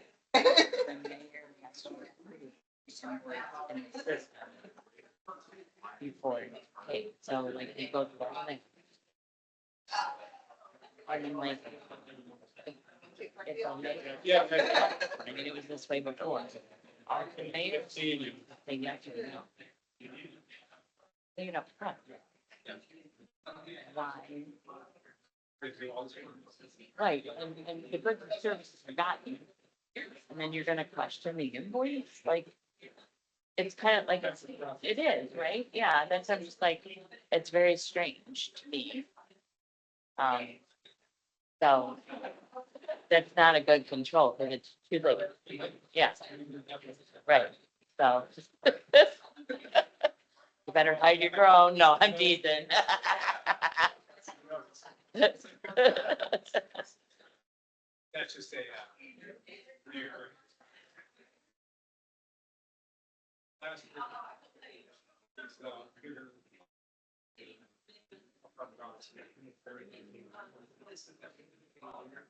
but it's one of the things, we have Ryan Drone. And stuff like that. And also. Okay, so it's in, so we're leasing it really. Yeah.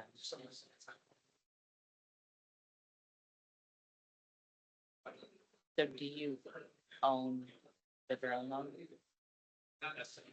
Okay, so we're leasing it. we're in a 3-year contract, well, it's not out. Got it. And that's just a good price. Yeah. Same to you. Yeah.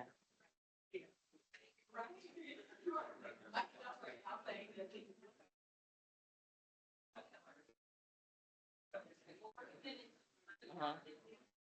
It is ours.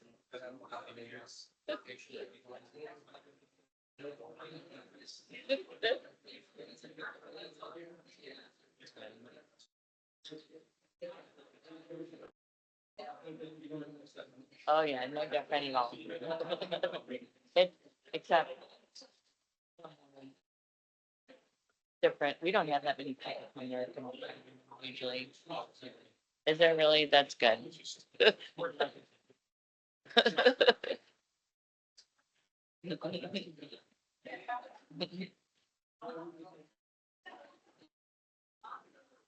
Oh, why? What are you, what is it on for you that you have to stay? Oh, the Lexapol one, yeah. Yeah. You use Lexapol too, right? Yeah. Do you guys time yours together? Yeah.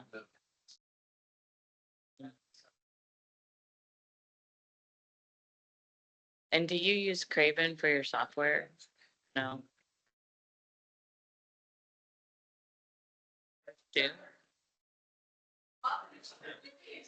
Yeah, everyone uses TAC. I mean, well, on the west side, they do.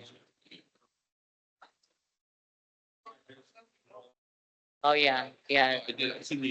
That's what, I heard. That's why North Olmsted got a bunch of cities that, because Motorola went, or they went to, Strongsville went to that Motorola CAD, and everyone freaked out and left. But not the buildings. Not the Rather building. than the central line. Not the staff building. Exactly. And so, what, then that's perfect. Yeah. That fit exactly everything that you have to say. Yeah, that's what I heard. That should be- Okay. And does, but does, DVD use it? And how are they using it successfully? So it's like, there's a special use thing though. That might need to be.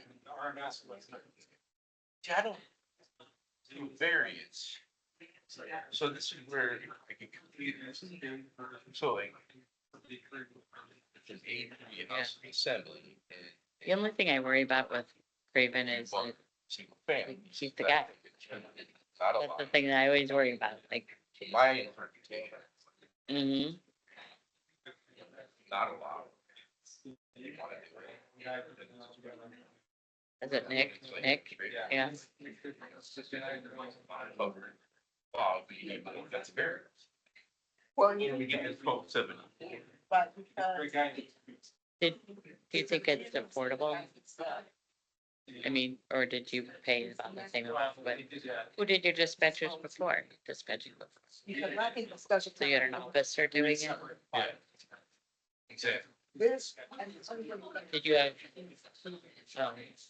But did you have officers do it or? Yeah, you had a dispatcher. So it is, once we have. No. So that's why. I think. But you guys didn't do it together?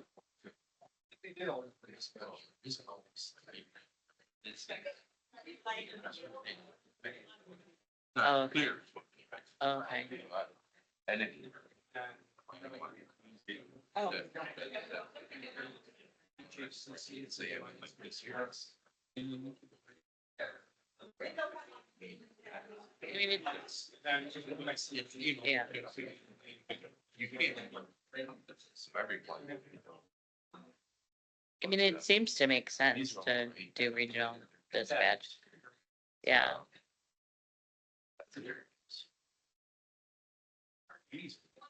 You think if it's too big, like, you think that it should be in like your, what district makes sense? Mm-hmm.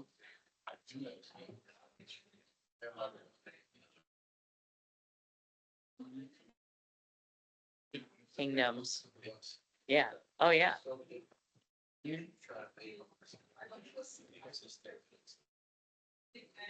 Which is, And so like, yeah, so I took. yeah. Right. I thought they were gonna go in Brecksville. I thought that's what was. Oh, Valley View? Oh, I thought that they were building a building or something there that was. Oh. Oh, okay, all right. Oh, okay. Yeah. So.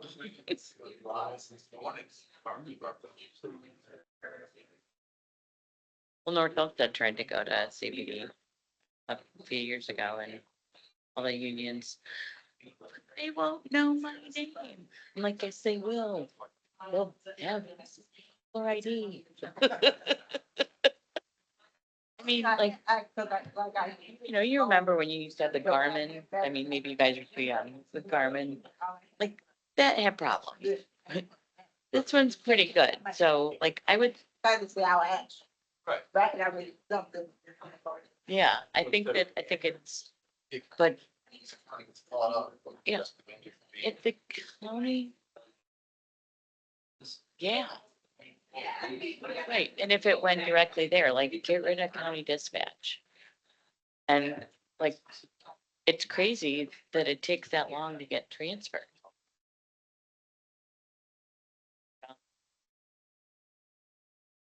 Oh, so you get all your own 911 calls? Yeah, that's nice. Yeah, and then the question is, who gets the money for the 911? That's the big. Yep. The county doesn't want to give it up. Follow the money trail. It's not good government, it's the money.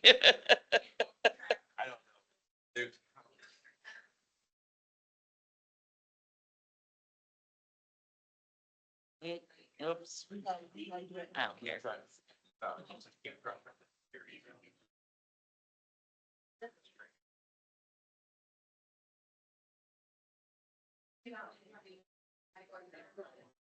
Oh.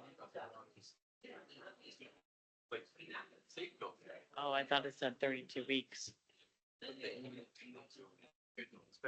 Yeah, well, it was gone before I got here, so I have no idea. It wasn't even in like the first version of it. Oh. So I have no idea what the plan is.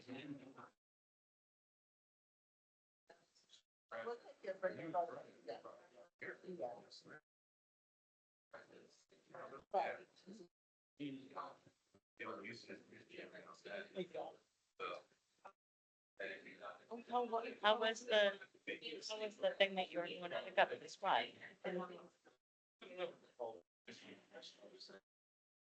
Yeah. Very good. And you got a new Chevy Tahoe? A year older model, but brand new stuff.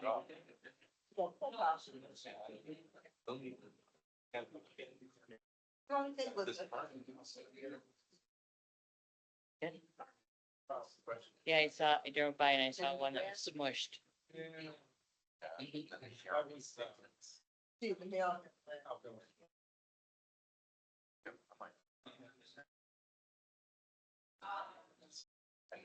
So you're picking it. You're picking the bones.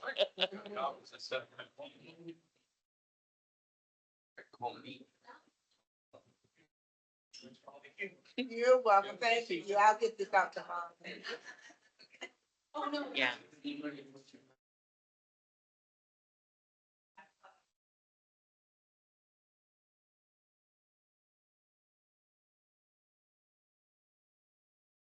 Which way?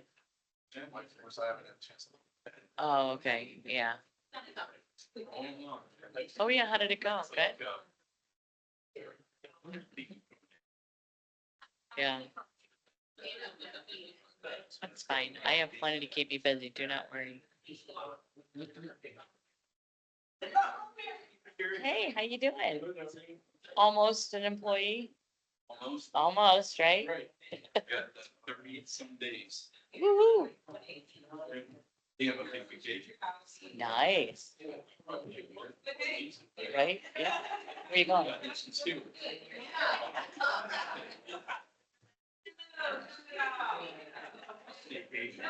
Okay. Yeah, work on your honeydew list.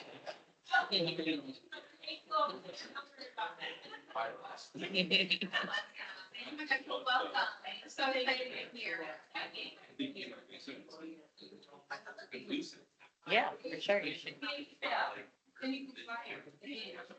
Mm.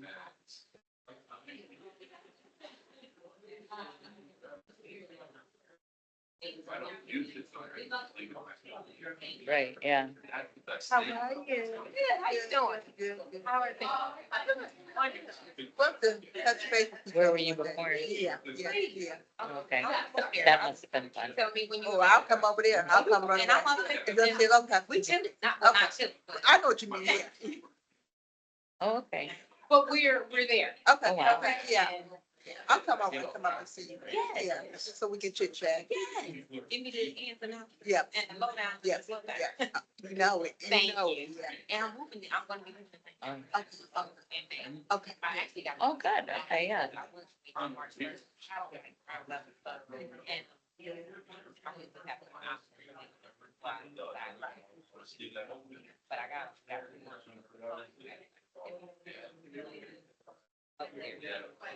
How are everything? Everything's working. What time is it? We haven't even started the agenda yet. We haven't even started the agenda yet. It's gonna be at 10 o'clock night. And we say that. Don't come to the team. Tell them I told you. Girl, I gotta get ready for planning commission borders on. I wish I could, yeah, I wish I could. Oh, Wish I could. tell them I told you. We tired. We tired. And my daughter told me, what we gonna eat? Girl, if you look at the food that you don't eat, I think that both. So, yeah, it's. I took it, Chipotle. Okay. How's the daughter? She's 18. Oh, okay, And okay. she's a Cleveland School of Art. She's graduating this year. Going to Alabama A&M. Yes. And I'm in a hurry because I'm like, how am I gonna get to Alabama? Yeah. My son went to North Carolina after high school. Great Went job. to high. Yeah, but nobody tells, you know, Hermit Cook was so nice, and the inspector was so great, thank you so much for doing such a good job. Yeah. They only called a complaint. So, I mean, it's. These guys, get, Drive with her at fly back. oh, so much. You get all the blame, you get all the blame. And then he was worried about me driving. Even if you do, nobody knows. Exactly. I'm on. No, I can see myself just flying back. I have to ride with her. When it's time, she can bring her car. Or I'm gonna have to drive her down there too. I'm just trying to get our crime and graduation right now.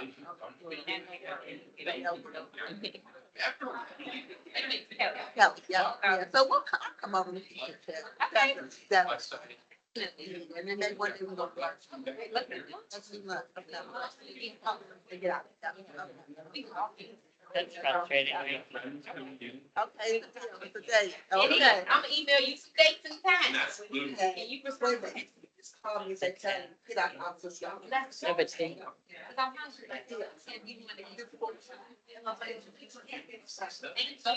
Nice talking to you. Danielle seems really.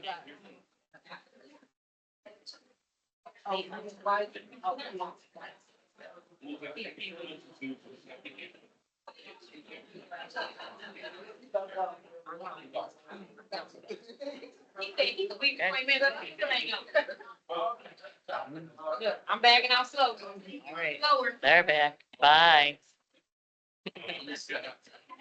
Yeah, go for it, all right, come up to you later, I'm with you.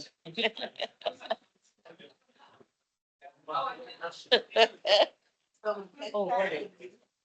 Should get a hotel room here tonight and sleep over. We're gonna be home late. I forgot. Oh. Okay.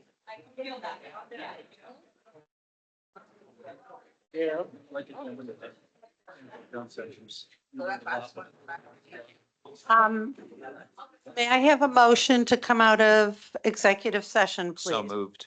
Thank you, Mr. King. Thank you, Ms. Marshall. Ms. Thomas, would you please call the roll? Ms. Wiseman, Aye. Mr. King, Aye. Mrs. Sad, Aye. Ms. Marshall, Aye. Mr. Wiseman, Aye. Mr. Stokes. Aye. Okay, thank you. We are now in regular city council session. Okay, so item A is now the new item B. And I'm going to read it from the agenda.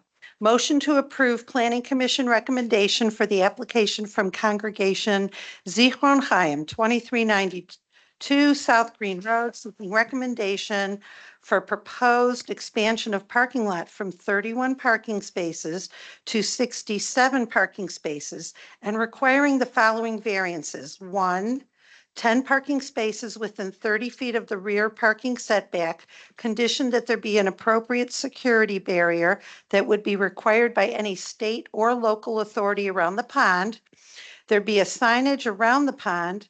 There is board-on-board fencing to match the existing fence in the north area by the neighbor.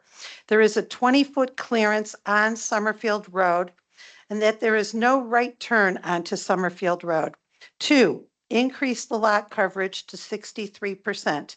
And 3, approve 6 parking spaces in the front setback conditioned to an amended design where the front parking spaces are squared off so that the parking spaces are perpendicular and not angled. Okay. Is there a motion?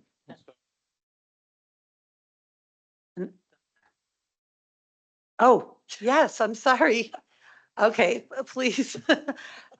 Representatives from Zichron Chaim. Thank you. Would you please state your name? Good evening. Ovadio Armstrong, 2537 Laurelhurst Road in the city of University Heights. Introduce the engineer. Yeah, I have here Dave Myers here from Thorson and Baker. He's our engineer that worked on this project. He worked on the project originally and he continued to help us with this expansion. And do you both swear or affirm to tell the truth, the whole truth, and nothing but the truth under penalties of perjury? Yes. Thank you. So I just want to keep it very, very brief. I don't want to keep anyone waiting. We've been through this story for a lot of you already. Some of your new faces. I haven't presented this to the council yet, but basically we've been open for almost 3 years now. There is obviously a major parking issue with the parking lot not being big enough. Parking on the street is always not ideal, especially for the residents. We're trying to expand our parking lot within the lot that we have, requiring some variances from the city, from the council. And the hope is that it will alleviate the parking on the street. That's the main idea. If there's any specific questions, we have some more colored documents that we can put up on the screen if needed. Thank you. Mayor Weiss? Yeah, thank you, Ms. Sachs. I just wanted to mention, Mr. Bryan and I were there at Planning Commission, and there was a very long discussion. There are many changes that were actually made during Planning Commission that the congregation agreed to right away with no difficulties. And they just made the project better. I just want to thank you for being flexible with those changes because they were important to the Planning Commission. Absolutely. Thank you for reminding me. There is one item on the agenda that I wanted to run by council. If it's okay if the answer is no. One of the requirements was to have a board-on-board fencing on the north side. My understanding was that it was for privacy issues for the neighbors. If we're having head-on parking facing the north side, it would be a nuisance to the neighbors with headlights, etc. Would it be okay to have privacy slats put into the current fence that's there, as opposed to a board-on-board fence? That's my question. To amend the motion, I think if the planning commission wanted the fences to match also was. Is it, what, was that specific? I just, I would, that was my question. To the existing. What, it's Board a on chain board link fence fence. there? Right now, it's a chain link fence. We could add How do you- privacy slats Would you into a add chain link privacy fence. slats, like Weaving? through They the go fence? woven into the, There was chain link. discussion about it. Is there a board on board fence in another area of the property? there is a neighbor's fence that is Okay. perpendicular to that, that is born on board, yes. And our own that continues that towards Summerfield. All right, thanks for clarifying. So currently, there is a chain link fence, so we would be changing the fence. That was the question. If I may. So Please, I think Mr. The issue with planning commission was they wanted it to match the Uniformity. existing fencing, and they wanted to make sure that the headlights weren't going to bleed through to the other residents. I know, Okay, I know what you're talking about with the chain link fence, but there's still gaps, okay, right, where the, absolutely. Like the mayor said, we're totally on board, no pun intended, totally on board with what is needed, but just wanted to clarify. There any other, Ms. Weiser?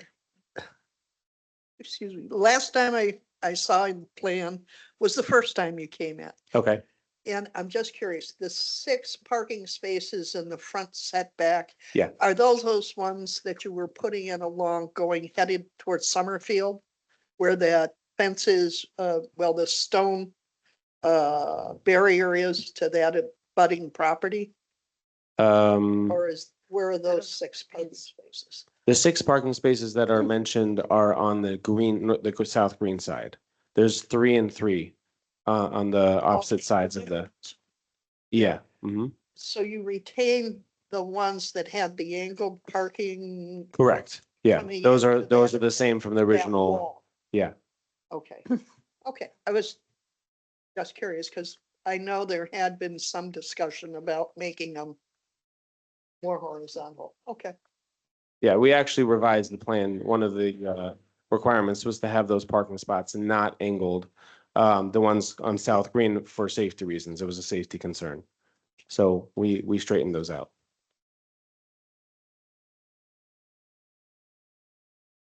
I just had one more question. So if this was approved, you would ask for permits right away? What's your timeline? Yes. Okay. Yes. The weather's breaking now. Yeah, it's springtime. It's ready. Is there anyone else on council that has any comments or questions? Thank you for worshiping in University Heights.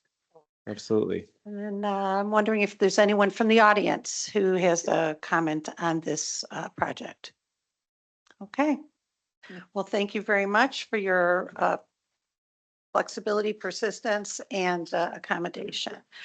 Okay, is there a motion? So move. Mr. Second. Thank you very much. Ms. Thomas, would you please call the roll? Ms. Weiser? Aye. Mr. King? aye. Mrs. Sacks? Aye. Ms. Marshall? Aye. Mr. Wiseman? Aye. Mr. Stokes? Aye. Okay, thank you. Thank Good you luck. so much. Thank you. Move on to what is now the new item C. Ordinance 2026-22, amending section 1246.01 of the codified ordinances relating to the composition of the Architectural Board of Review on second reading. Mayor? Yeah, just to, we spoke about this at the last meeting. This is shrinking the board to 3 members with 1 alternate. It used to be 5 with 1 alternate. There has never been a fully appointed board since that change. We would like to have an architect. You need to find 6 architects that live in University Heights, which is not always easy, and people that want to serve. This actually reverts back to this historical board, where we were always, the board was always full, with 3 and then 1 alternate. Is there anyone else on council who has a question or comment? Okay, is there a motion to approve this ordinance? So moved. Thank you. Second, Second. Thank you. Ms. Thomas, would you please call the roll? Ms. Weiser? Aye. Mr. King? Aye. Mrs. Sacks? Aye. Ms. Marshall? Aye. Mr. Wiseman? Aye. Mr. Stokes? Aye. Thank you. Thank you, Mayor. Now we move on to new item D, motion to approve the mayor's appointment of Michael Coutre to the Architectural Board of Review. Mayor Weiss? Yes, thank you. I sent Mr. Coutret's resume to everybody. He actually served beforehand. He's very happy to return as the alternate. So I would like to appoint Michael Coutre. Are there any comments or questions? I'll make the motion to approve Mr. Coutre to the Architectural Board of Review. Is there a second? Thank you. Mrs. Thomas, would you please call the roll? Ms. Weiser? Aye. Mr. King? Aye. Mrs. Sacks? Aye. Ms. Marshall? Aye. Mr. Wiseman? Aye. Mr. Stokes? Aye. Thank you. Okay, the new item E, ordinance 2025-49, authorizing permanent appropriations for current and other expenditures of the City of University Heights for the period commencing January 1, 2026 and ending December 31, 2026 on second reading. Ms. Kopfer or Mayor Weiss? Anybody? Yeah, and Ms. Coffer, would you like to speak on the budget? Appropriations. If you want to, you don't have to. No, just to speak. I'll. Okay. There was a fine, Thank you. just because Mr. Rock isn't here, there was a finance meeting last week. Ms. Coffer updated the budget with collaboration from myself and Mr. Rock. It was presented to the Finance Committee for approval to City Council. I want to thank the law director for your guidance, finance director, sorry, for your leadership. Is there a motion to approve? So, And a second? second. Ms. Thomas, would you please call the roll? Ms. Weiser? Aye. Mr. King? Aye. Mrs. Sacks? Aye. Ms. Marshall? Aye. Mr. Wiseman? Aye. Mr. Stokes? Okay, thank you. Okay, the new item F, motion to approve entering into the 2026 to 2030 PIPE Program Memorandum of Understanding, MOU, between the City of University Heights, Cuyahoga Soil and Water Conservation District, and SWCD, and the Northeast Ohio Regional Sewer District, NOERSD, allowing for Cuyahoga SWCDs to continue the implementation of the annual PIPE program with a yearly program delivery cost not to exceed $6,600 per year for 5 years at a total cost not to exceed $33,000.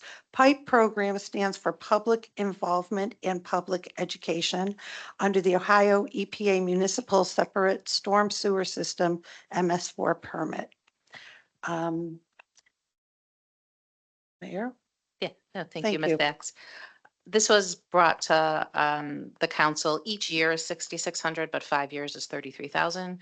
So I just wanted to make sure that since it's over the $15,000 spending limit, that council could approve it. We already have one plan in place. We're going to be doing the rain barrels again, and we are speaking to them to possibly do something else if it is below the $6,600. Any questions or comments? Okay, I would like to make that motion since it was in my committee. I'll second. Thank you, Mr. King. Ms. Thomas, would you please call the roll? Ms. Weiser? Aye. Mr. King? Aye. Mrs. Sacks? Aye. Ms. Marshall? Aye. Mr. Wiseman? Aye. Mr. Stokes? Aye. Okay, thank you. Okay, the new item G, ordinance 2026-24, amending chapter 284 of the City Administrative Code relating to the composition and manner of appointment of the Technology Advisory Commission. This is on second reading. Mayor Weiss? Yes, thank you. For some reason, this ordinance was very different in how to appoint and approve the Technology Commission. This just streamlines it to be consistent with the other ones. Mayor appoints, council approves. And we do already have some candidates, resumes were sent that we would put on for the next agenda if this passes. Are there any questions or comments? Discussion? Okay. Can I have a motion? So moved. Thank you, Mr. King. Second. Thank you, Mr. Wiseman. Ms. Thomas, would you please call the roll? Ms. Weiser, Aye. Mr. King, Aye. Mrs. Sacks, Aye. Ms. Marshall. Aye. Mr. Wiseman. Aye. Mr. Stokes. Aye. Okay, thank you very much. Looking forward to that.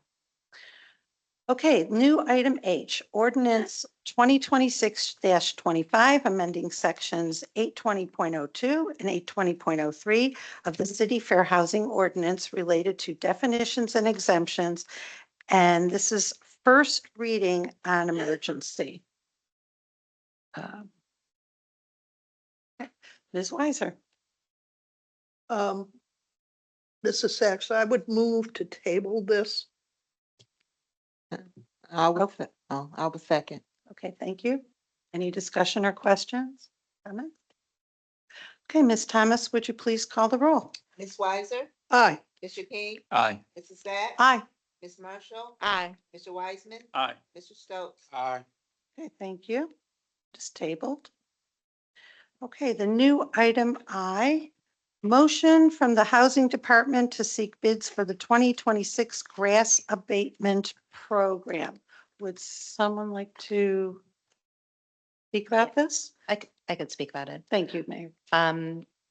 We are going out early to seek bids for our grass abatement program. Last year was extremely late and we basically found nobody to do the work. So this is a priority for the administration to make sure that we go to bid early, just like with the street program.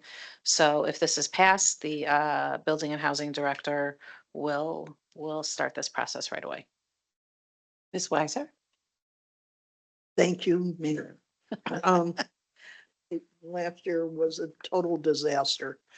And I appreciate us going out. I've started to see requests for bids for grass abatement from other cities.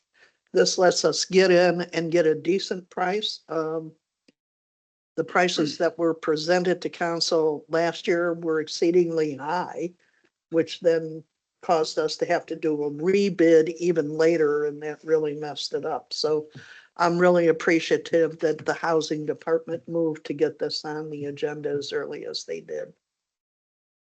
Any other comments or questions?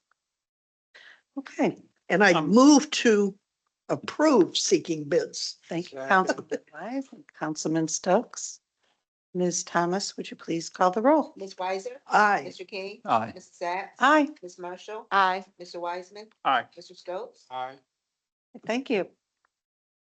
Okay, the new item J, motion authorizing the renewal of the 2026 Police Department Lexipol Annual Renewal of the Law Enforcement Supplemental Manuals, Law Enforcement Policy Manual, and Daily Training and Police One Academy for 30 users for a total not to exceed $19,223.36. Thank you, Chief Rogers. Thank you, Councilperson Sacks. This is an annual renewal of services we've had through Lexipol for the police department since 2018. Specifically, this covers our policy and procedure manuals, daily training bulletins, and also reoccurring training opportunities through the Police One Academy interface. More importantly than those services is also built in of the policy manual to have a constant and reoccurring review by a team of legal experts and policy experts to ensure that our policy manual is always up to date to reflect current and evolving best practices, state law, federal law, case law. And it rolls those updates out to the police department in real time, and we can then provide that to our officers. So again, a tremendous resource we've had that's definitely impacted our operations in a very positive way since 2018. And then this is the annual renewal. There's an increase from last year for, I believe, less than $1,000 from last year's invoice. Thank you, Chief Rogers, for all you and the police force do to keep us safe. there any discussion or questions for Chief? Yes. No. Oh. If anyone does, it's you. I was just Would on you the like to make the motion? Yes, make the motion to authorize the renewal of the 2026 Police Department Lexipol Annual Renewal of the Law Enforcement Supplemental Manual, Law Enforcement Policy. Councilwoman Marshall, second by Councilman King. Ms. Thomas, would you please call the roll? Ms. Weiser? Aye. Mr. King? Aye. Mrs. Sacks? Aye. Ms. Marshall? Aye. Mr. Wiseman? Aye. Mr. Stokes? Aye. Thank you once again. Thank you, Council. Okay, the new item K, motion to approve a change order from Parks and Trees in the amount of $6,513 for additional tree work. Thank you, Mr. Pennington, our Service Director. Thank you, Councilwoman. This item is a final change order to the tree removal and pruning contract for the 2025-2026 season with Parks Tree Incorporated to address 10 additional trees that were identified throughout the year as being dead, dying, or a safety hazard for removal, rather than waiting until next fall to address trees that could become a hazard to our residents. So this time we were asking council to approve a change order in the amount of $6,513 to incorporate the additional work to the contract. Are there any questions or comments? I want to just say that I know that you and our arborist take this very seriously, removal of trees, and we're working to, as we work to increase our tree canopy. So when something's diseased or hazard, that's very important to safety first. Right. Okay, thank you.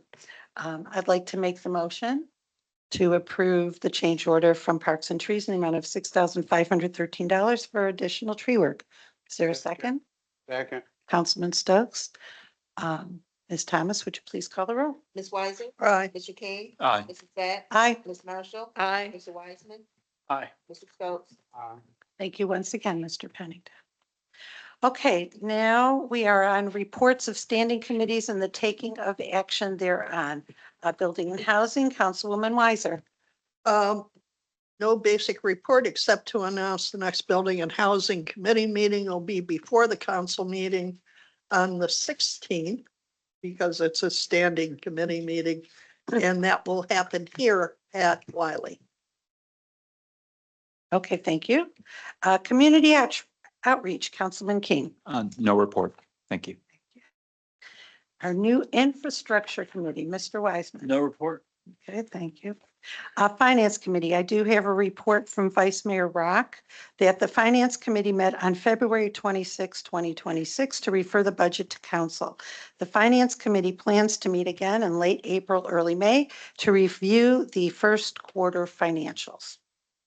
Recreation Committee, Councilman Stokes. We will meet in this very room tomorrow at 6:00 p.m. Okay, thank you. Safety Committee, Councilwoman Marshall. Thank you, Councilwoman Sacks. Important updates for UH residents. New traffic signs have been installed at several key intersections. Below are the updates. New four-way stop intersection signs at Fenwick Road and Meadowbrook Boulevard and Milford Road and Conover Road. New no parking here to corner signs. Hillbrook Road and Warrensville Center Road, Washington Boulevard and Claver Road. Traffic control sign updates. Cedar Road and Miramar Boulevard have a no turn on red sign that has been removed.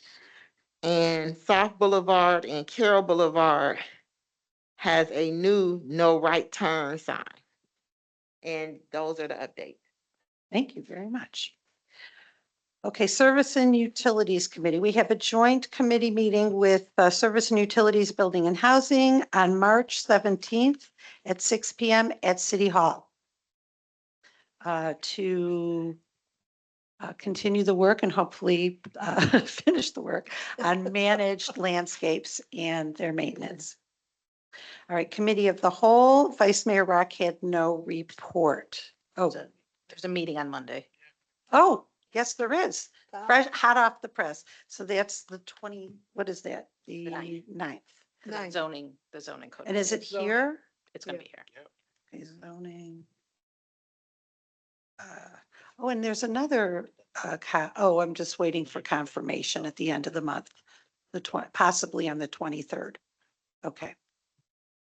It's in process. So check the website for council, committee of the whole. And it's gonna be here or at The zoning meeting on Monday will be here. Thank you. 6 o'clock? Yes. Okay, reports of special committees and the taking of action thereon. On March 9th, oh, there will be a council committee of the whole meeting. All right, and on March 11th is a CIC meeting at City Hall. And on March 12th, there will be a planning commission meeting here at Wiley. Check the website. Okay, reports, okay, I did that. Unfinished and miscellaneous business, is there any? Okay. This is sad. Yes, We always forget this. Board of Zoning Appeals will meet at 8 a.m. here on the 11th. thank you very much for that reminder. Okay, so if there is no unfinished and miscellaneous business, may I have a motion to adjourn? Thank you, Councilman Stokes, second. I'll Nobody wants the second, okay. Councilman Marshall and Mrs. Thomas, would you call the roll, please? Weiser? Aye. Mr. King? Aye. Ms. Zach? Aye. Ms. Marshall? Aye. Mr. Wiseman?